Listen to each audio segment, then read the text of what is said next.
Namaskara. Good evening and a warm welcome to you all. Thank you for joining us today for In Silence, the Secrets Speak, a narrative performance by Seema Kohli.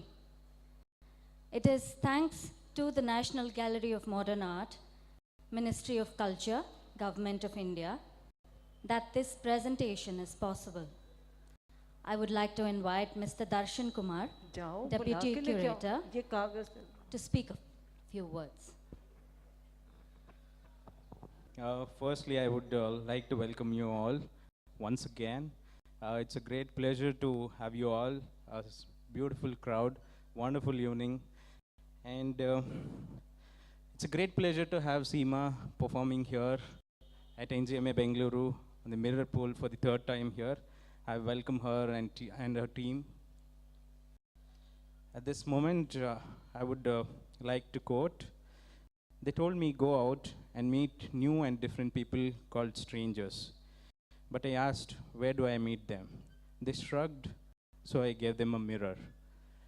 So this is about the reflection. It's an apt time to say these words. So again, I welcome you all.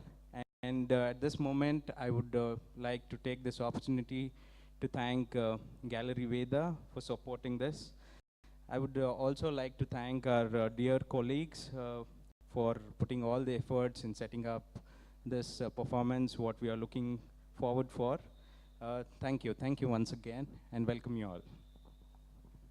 The seed of this narrative performance goes back to the period of inspiration and insight when Seema Kohli worked on a large-scale painting for Park Hyatt Hotel in Chennai in 2016, brought together by Gallery Veda.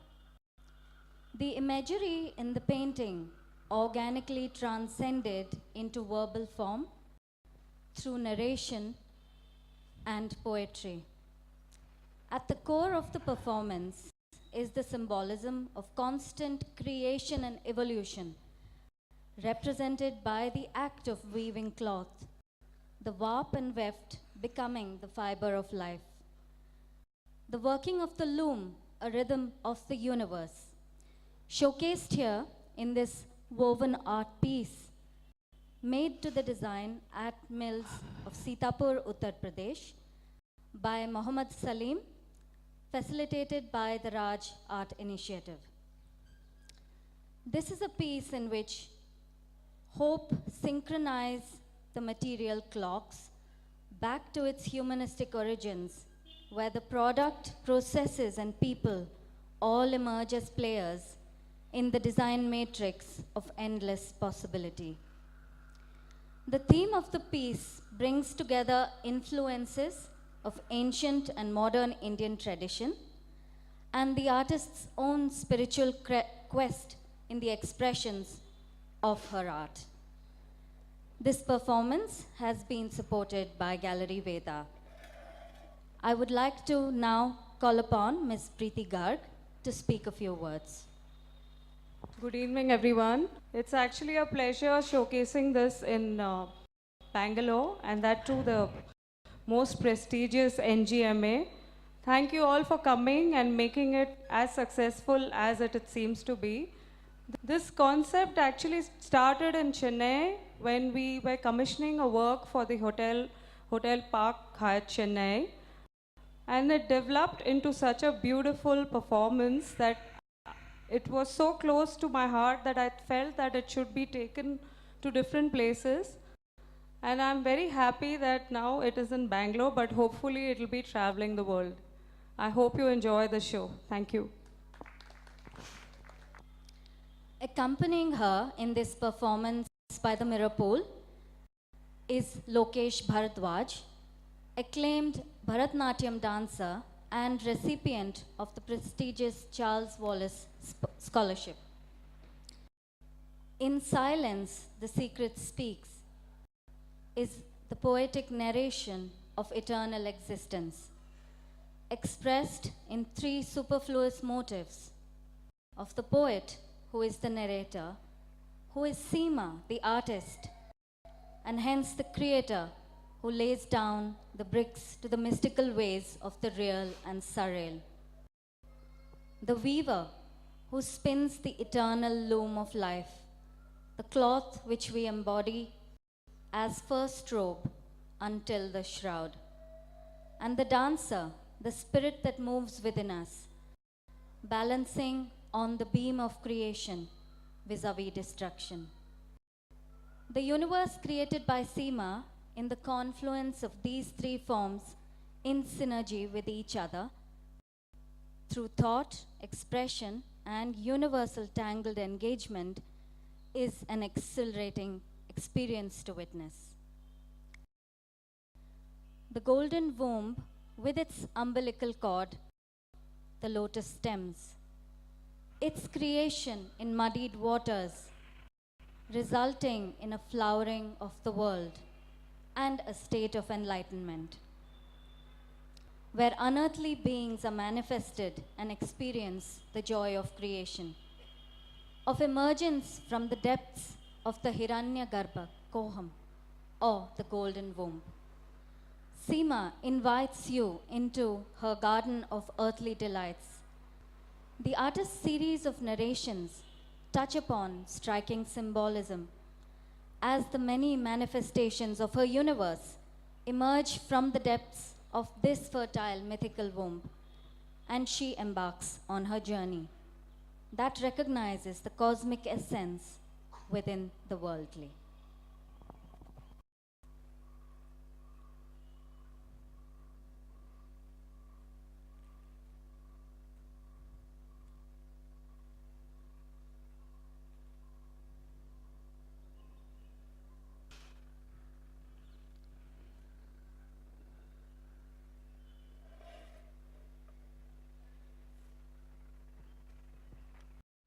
A conversation within, a conversation without, touching the earth with the tip of my toe. I connect with you from my heart to your soul. Good evening. I'm very glad to be here today, as Bangalore has always been so welcoming, I must say, and especially NGMA Bangalore has always, I wanted to continue with my poetry, but I just want to let my heart flow, and I had to stop at this, and I had to say this. Everyone is familiar with my work here, I hope. As a painter, my dimension and my thought is line. But that line sometimes take the form of another medium, another dimension, which is sometimes a sculpture, sometimes an installation. Also sculptures, they become varied. Sometimes it is steel, sometimes fiberglass, and also sometimes glass, right? So I have never stopped myself from flowing. This is not a shift, this is a flow. As an artist, I feel like I must say, as air, trying to get into any possible space I get, trying to be that, maybe this tree, maybe this water, whatever you see, I may not be able to interpret it just the way probably you would like it to be, but for me, it is an extension of myself. And as I keep extending myself, I don't stop thinking, oh my God, this is a word. I may be termed as a poet. I'm not a poet. This is broken prose. It is grammatically the most bizarre kind of writing, but it is from the heart. It is what my canvas talked to me. It is what my line talked to me. And I share it with you. I share it with you after, I think, going through it 100 times and thinking, yeah, I think I'm ready.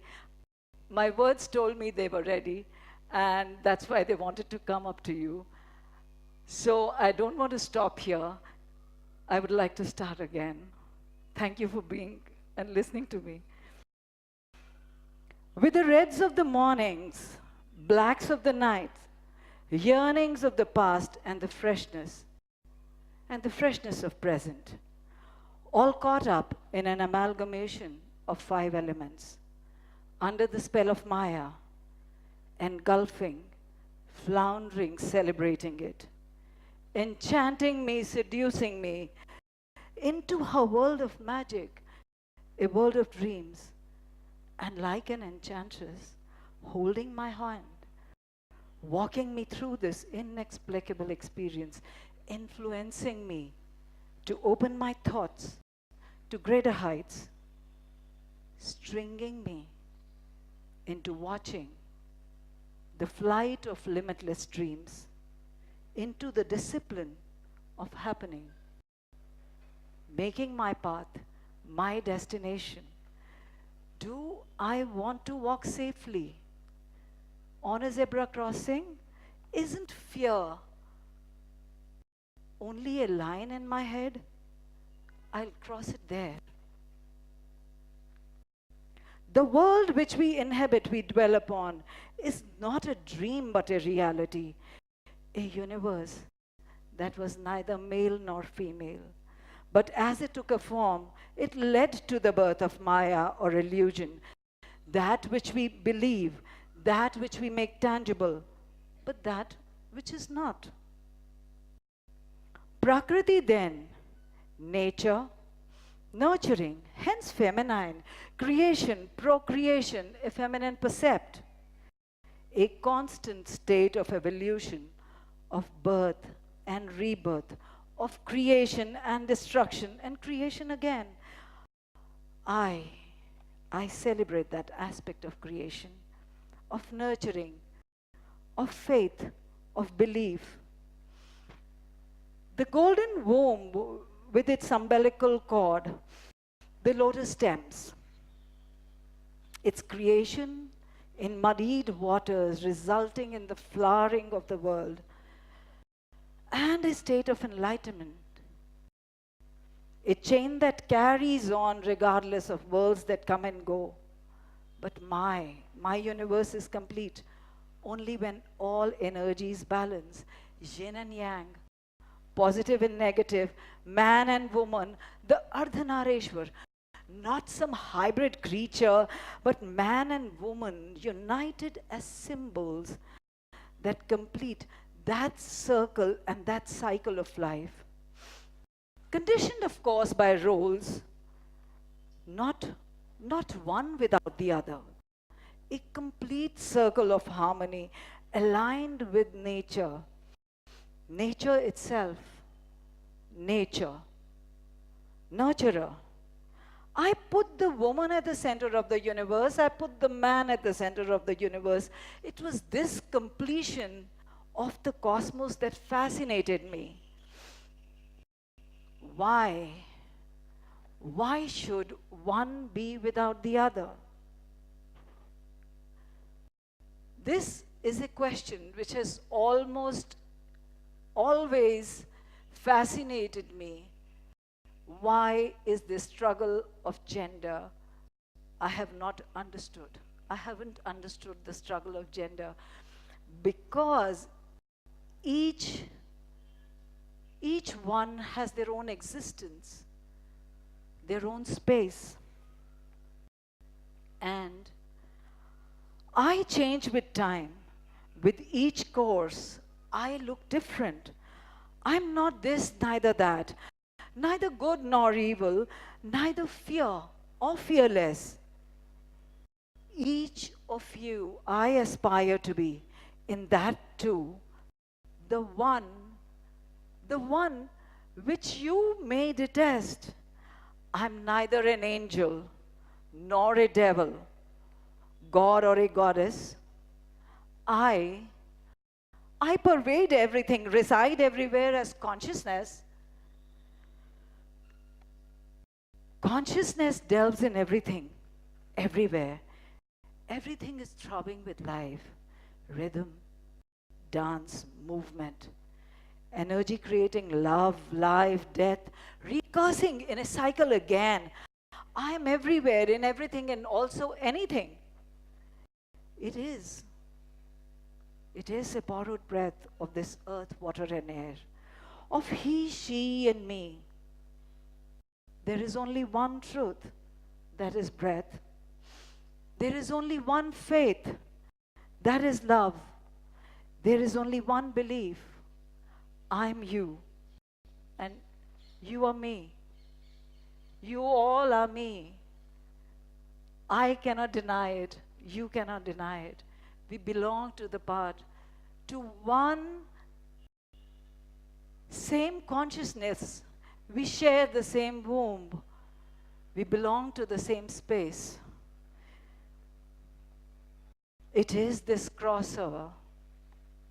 It is this crossover from real to the unreal and to the sunreal, from the physical to the metaphysical, that inspires me, that really inspires me. As Rumi's secrets speak, there is a thread of life from the heart to the lips, where the secret of life is woven. Words tear the thread, but in silence, the secrets speak. But what are these secrets? What are these secrets of Maya?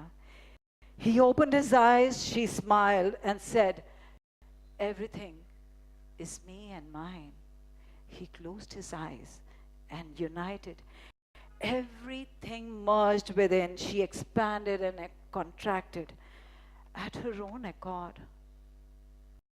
With each and every breath he took,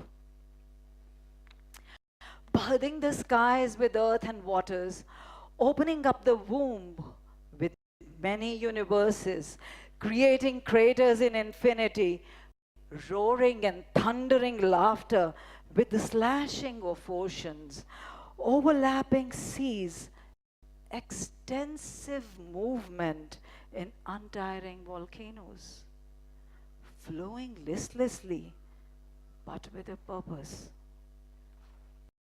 You are in a kinetic motion, self-propelled. My reverence to you, my Kali, my woman. My woman is that Maya. She's composite, whole, complete. She's also a sum, a part, incomplete, great, but not greater than the universe. She is a creature of myths, metaphors, and autobiographies. Part real, part mythical, part mortal, part immortal, part temporal, part celestial. So is nature, as are men and women.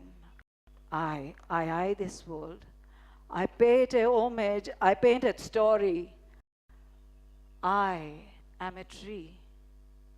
I become a tree.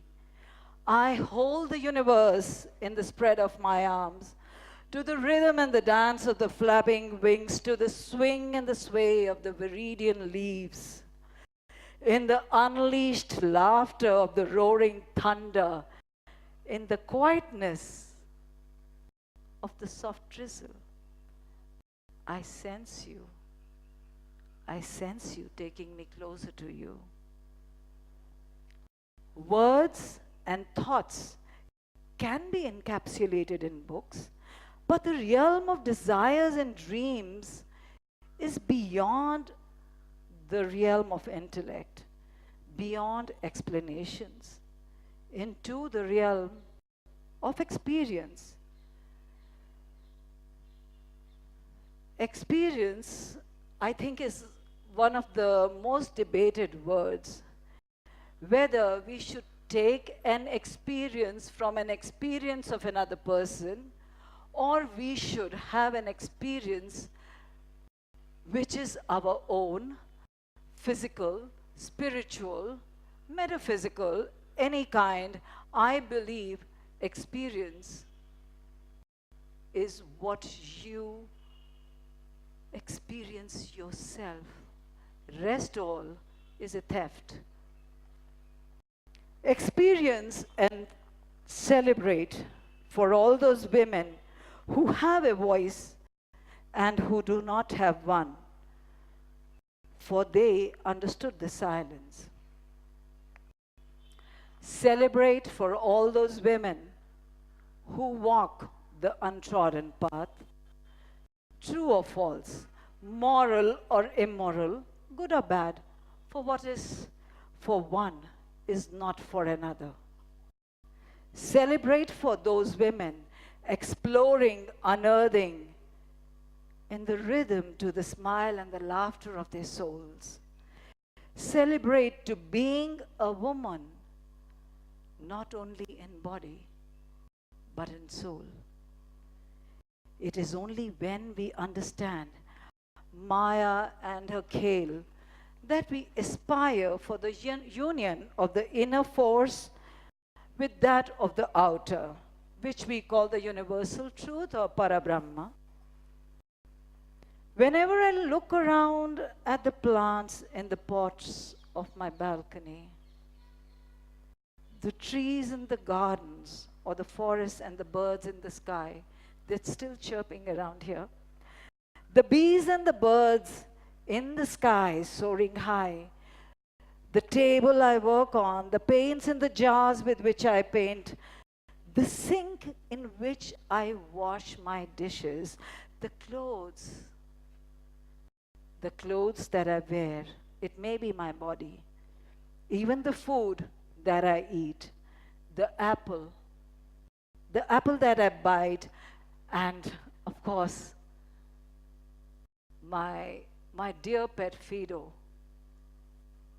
He taught so much about love. My relatives, my loved ones, the mosquitoes that I squash as a reflex action when it descends upon me.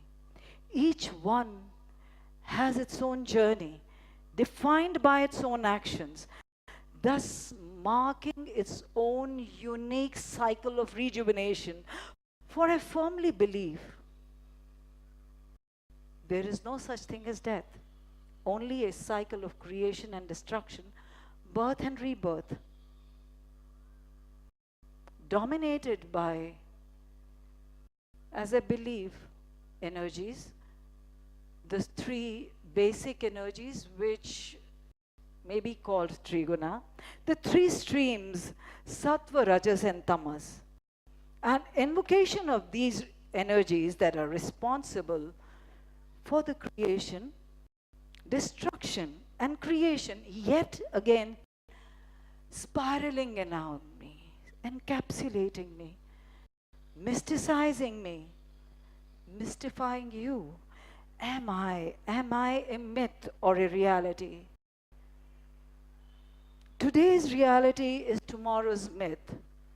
Yesterday's myth is tomorrow's reality. I weave a web of illusion. I entice great desires. Am I terrible? A destroyer, a slayer of all that entangles into my web, licking the roots of their desires, vanquishing it, bestowing freedom to all who dare to play with me. I am Maya. The fire within is without. I am the creator and the destroyer. Come, play with me. Come, play with me. Isn't it all in our mind? All this game, all this play, all this existence, all this living, creation, destruction, everything. Isn't it all in our mind? Mind which is just a space, one thought born, one thought dead, like forms, births, relationships, rising like a bubble gum in my mouth and ending right there, convictions. Convictions which are trained by time, swallowing them vanquishing them, licking them, erasing them. Maya is laughing. She's laughing, giving it yet another chance to play with her, enjoying this whole parody of blood, life, birth, death, and life again. And there is a lot of talk about liberation, isn't it? We all want to be liberated at some time from our works, from our existence, from our life, whatever we may call. Do I want to be liberated? Do I want to continue with this scale, with this play? Do I want to play? My scale is my mind. My mind is my flight. My flight is beyond a zillion skies, sun, moons, and stars. I ride the waves of wind and water. I dive deep beneath the earth, finding the world of earth and skies no different from the world above or from the world within. Is there a difference? We all belong to that complete whole. We cannot break it. We all. I believe that to explain the manifestation from one to many of forms, names, and a calendar of time, within which each was created, can be attributed to an evocation of these energies. It is my personal belief that from the mythological form of Ardhanarishwar, when Parvati disengaged from Shiva, Shakti gained form and started manifesting as many, or what we call this world. From Shakti arose the Saptamatrikas, Ashtalakshmis, Navadurgas, Dash Mahavidyas, multiplying further into 64 Yogini, 81 Yogini, and constantly multiplying. We cannot, it can outnumber our numbers all the time. Forms that continue to evolve to satisfy our need, desires, or to bring balance to the world. This, of course, is very much my personal belief. Not something you will find in a book or rendered as a philosophy researching somewhere in a library, but it just appeals to me just as much as the many versions of Shakti that exists. I share in those versions and am fascinated by their interpretations and manifestations too. As Virginia Woolf writes, for we think back through our mothers, if we are women. Manifestations inspire me to attempt to analyze the world I see around me, especially as a woman who must make sense daily of injustices in the world, to comprehend why we continue to look away when prejudice occurs, when sensitivities are overlooked, or when negative forces are invoked. I therefore look inwards to evoke the energies that is manifest in each one of us, to apply the healing salve of motherhood to a world that needs it, for that energy resides in each one of us, women and men, crossing all genders, and it is that I think we must manifest. I look within the womb to discover that which is outside. I want to awaken my senses to experience the goddess's gift of what nature bestows on us. Not just of life, but of the sun, that shines and rain that rejuvenates, of the heat and the cold, and all things that bring to life that which is around us. I believe in that energy. I think it is a journey, a parikrama, a cyclic journey. Saptamatrikas, the mysterious energies, who they say stuck terror, venerated thus for their dangerous fecundity, their terrible worth. Yet, were they not simply fulfilling their destinies, being protective, nurturing in their zeal?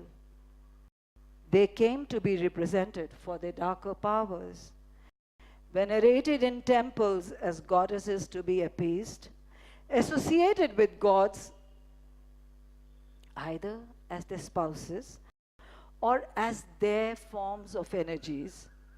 I have a great problem with that.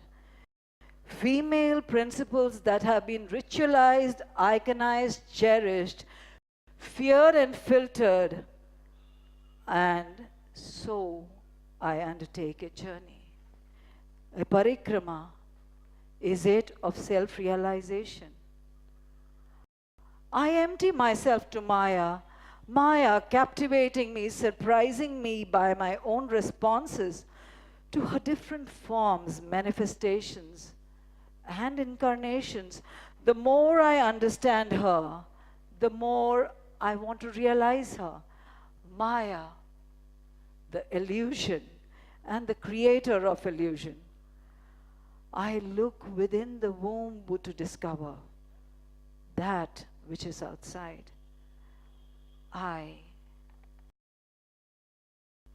become the womb, armed with solace and caring. I am the earth, ancient, primeval, modern, and all-encompassing. So the world, all nature, tells me. So it shall tell you.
Archetypes, symbols, chance, automatism, spontaneity, energy, gesture, materiality, knowledge, transcendence, wisdom, discretion, liberation, fading words, fading existence, existence of forms, and the merging of forms and sounds, an essence crossing over from flight to light, to insight, enter into insight, into the realm of insight, into the realm of incarnation, death, birth, and the journey of soul. In segments, we see a full stop. We always see a full stop at the beginning. Maybe it is a conversation, we started and then we end. We see a full stop always, and we think that the sentence is never complete, and existence is never complete without a full stop. Do we see a full stop? The energy does not stop flowing at that point. It recoups, reforms, and moves on. Death is not an end. It is energy changing direction, cursing on, thrusting again in a different form and space, and also a different pace. Just like my painting, me cuddled in the lap of my Pitaji, that is my grandfather, mesmerized by stories, fantasizing them, narrating them, even today. Whatever I heard in his lap is a part of my archetype, of that fading archetype which may emerge, I don't know when. Learning to draw that first dot, that first full stop, and falling in love with the movement. That dot changed into a line into a form, and that form gaining life, rhythm, dance, and life. How I drew on the walls, my clothes and myself experiencing the pulse of the movement. I can say it now, I was in love for the first time at what, 2.5 years. And it has stayed with me. Birth and death are two sides of the same coin. Time is cyclical. There is no end. Is or not, known or not to know, I am or not, in the vastness of my heart chakra. There is only curiosity. From the sublime we emerge, to the gross we expand. Attachments, desires, thirst binds. I just can't move forward. The clinging is mutual, and letting go is always a struggle. We are all tied by the same umbilical cord. The binding rope becomes an umbilical cord, connecting all souls with the superconsciousness, the divine, and the light. In the yoni, the soul and the body comes together again and again and again and again. Life after life, the play of life begins and it ends. But the cycle continues. It surprises us. It surprises us with choices.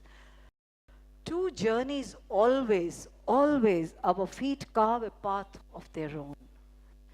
Two moments, 2 lives passed away, lived these drenched deep, dived in color, brimming with rhymes and songs.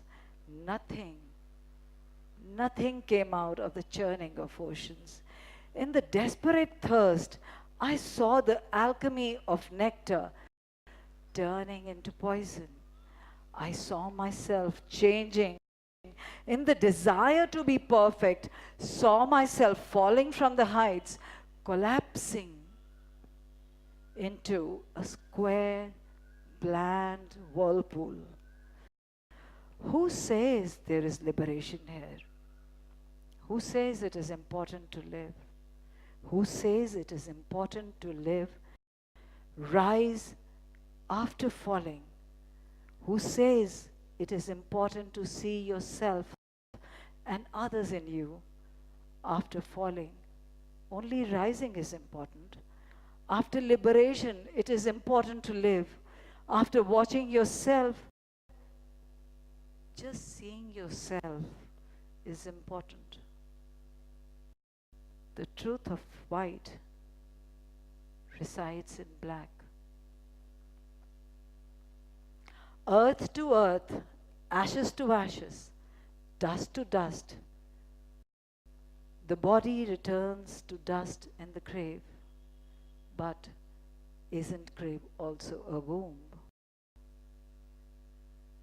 I have always seen a grave as a very, very secure, calm, peaceful space where all elements they just merge back. There's no resistance. There's no violence. It is quiet. It is silent. It is solace. But isn't grave also a womb? Energy flows back into the universe, the Hiranyagarbha, the golden womb from which the first seed emerges, tracing the path of prana through the body. And the journey, it continues through fire to air, air to water, water to earth, and earth to life. The fire of the pyre is also in the female belly. As said in Brihad Aranyaka Upanishad, they pass into the smoke, from smoke into the night, from the night into the fortnight of the waning moon. Reaching the moon, they become food. Their gods feed on them. When that ends, they pass into this very sky, from the sky into the wind, from the wind into the rain, from the rain into the earth. Reaching the earth, they become food. They are again offered in the fire of a man, and then take birth in the fire of a woman.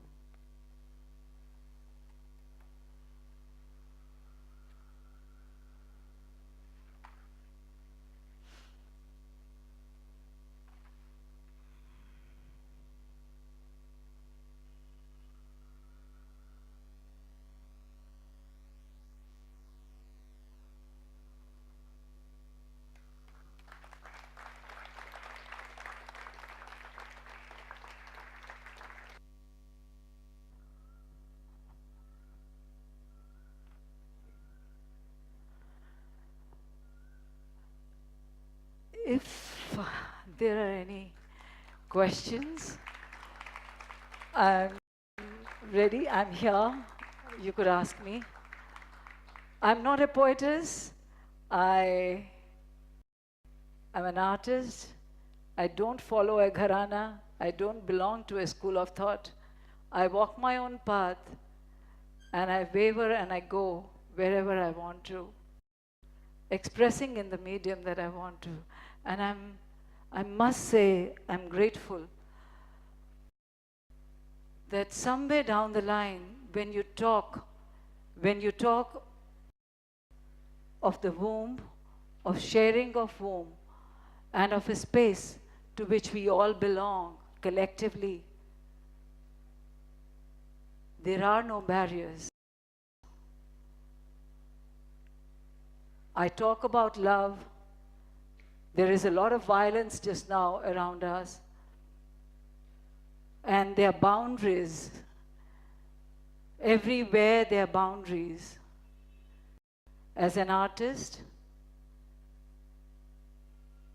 my sole purpose is that of a Koji, that of a person who is constantly trying to see, okay, what is here?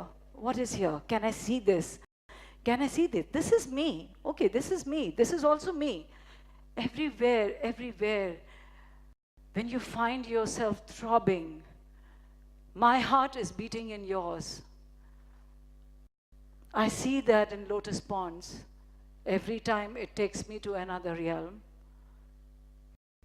It is the beauty. It is the beauty that I see. There have been so many questions that how come there is so much happening around you? There's so much violence. There's so much aggression everywhere. Why are you not seeing it? I'm bombed almost every day. I don't watch any news. I don't read any newspapers. I want to hear about love. I feel scared. Yes, I cannot deny that somewhere down the line, just as this tree takes over me, that news may take over me. I avoid that. So that is the reason I only talk about this. This is what I am, and as an artist, extremely transparent.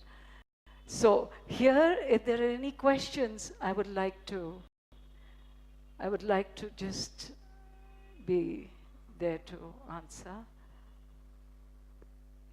I can't see anyone, so it's very difficult for me to understand without the voice.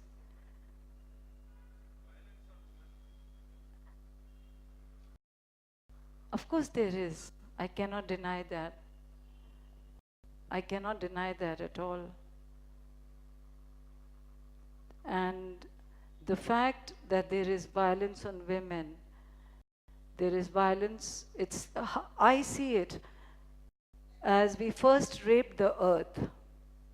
The first violence, because I see the earth as a feminine form.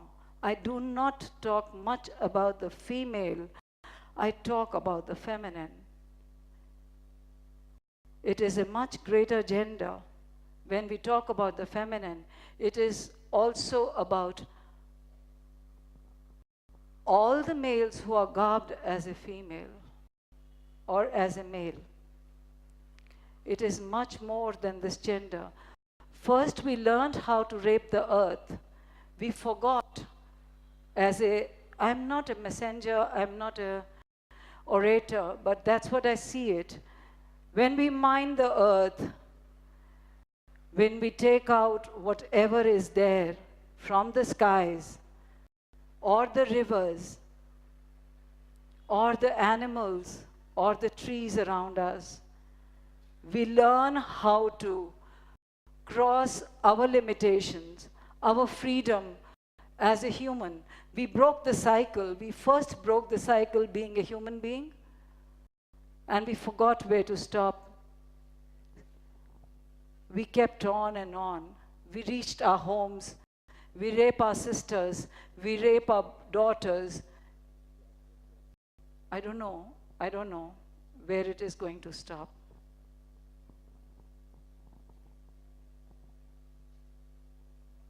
Madam, my name is Amjad. Yeah. It was a pleasure hearing you. And as you brought out a point that you don't bring out news or read news, but as man being a social animal or a social being, and your creation itself is a reflection of a society or a state of today? How can you get disconnected from it? No, I'm not disconnected. I'm just connected to another thing, another entity. Uh, Everything is existing here. I'm not talking about a social order.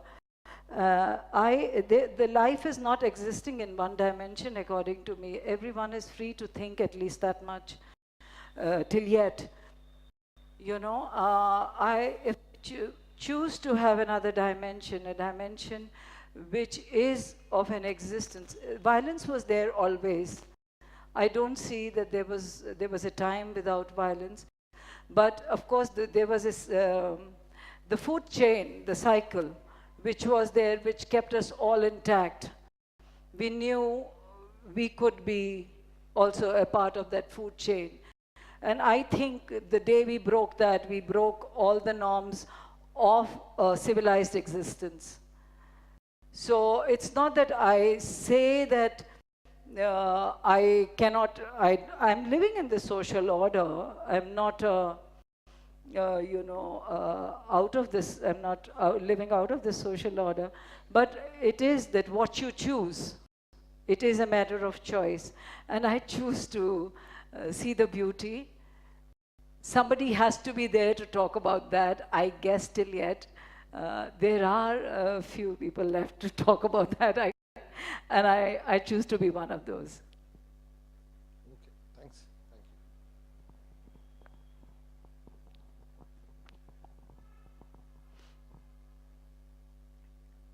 you. Anything else?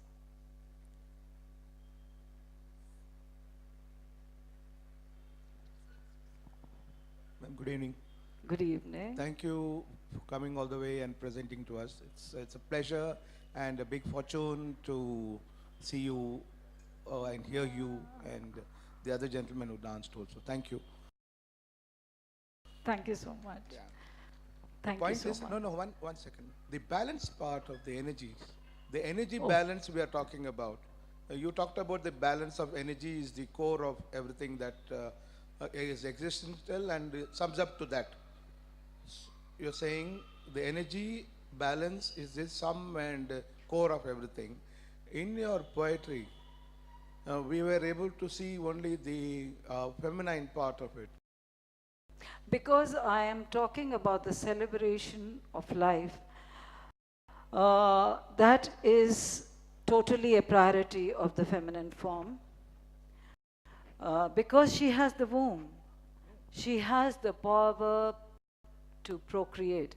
You are looking at a physical aspect. I'm not just now talking about the physical aspect. When we talk about the power of recreating and procreating and positively recycling the whole thing, now how does that recreate? Anything. Anything, whichever. It does not have to be a physical. Don't look at it only as a biological, physical aspect. When we talk about procreation, it can be psychological, philosophical, ideological, social, and of course physical and biological also. So here I am dealing with a subject of a complete rejuvenation and the formation and the running of this world, this empire, that I believe you are purely, you have your own mind and you can go according to that. But I believe when we talk about rejuvenation, how can a thing be rejuvenated? It cannot be rejuvenated out in the air. It has to have a space, like there is a conversation between you and me. Now this is a conversation which can be ideological, philosophical also, and a new idea is emerging in your mind and my mind. My answer may bring about something new in your mind. Your question has brought about a new idea in my mind. How has that come? That has come about a space between us, which is totally a philosophical space. That is also a womb. A womb is not only, I'm not here, it's very nice that you've questioned this, because I'm not talking about a biological, physical womb only. I am talking about a much larger space which is engulfing so many other things. And if you have time, I don't know, I started with this whole idea of Hiranyagarbha, which is a part of a mantra from Yajurveda, which meant that Surya is a form through which everything is constantly being procreated and rejuvenated. It is the first womb, and the purest womb.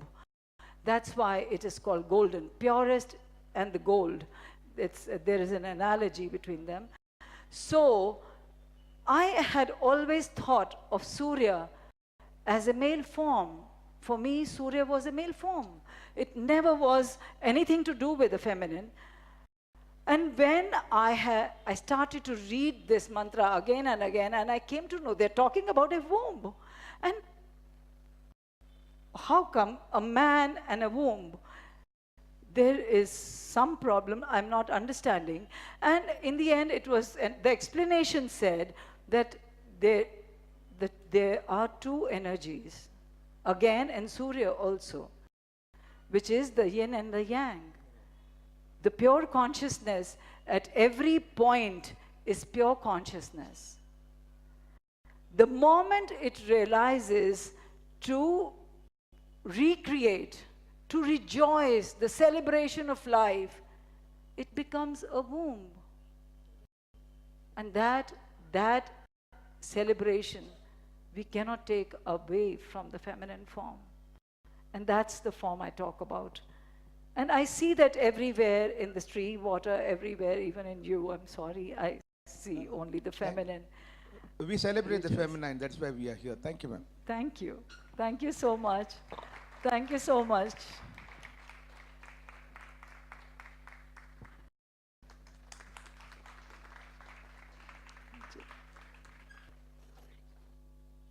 To close the evening's performance, I would like to propose the vote of thanks. This program would not have been possible without the support of the director, Srimati Satyabhama Badrinath, curator, Mr. Patro, deputy curator, Darshan Kumar, and assistant curator, Ms. Nivriti, and all the technical staff at NGMA, Bangalore, including Mr. Asif, Mr. Lingraj, and so many others. Thanks also to Saurav and Bharat for the videography. Thanks to Ms. Preeti Garg, Gallery Veda, and all their staff for the coordination support. Thanks to Shailin Smith and the Raj Art Initiative, and Mr. Salim for bringing about the exquisitely woven art piece. Thanks to Mr. Lokesh Bharadwaj for bringing his movements to life into the performance. And as curatorial collaborator, I, Leena Vincent, would like to thank the artist Seema Kohli for sharing her work, and all of you in the audience for being with us today. Thank you again, and have a pleasant evening.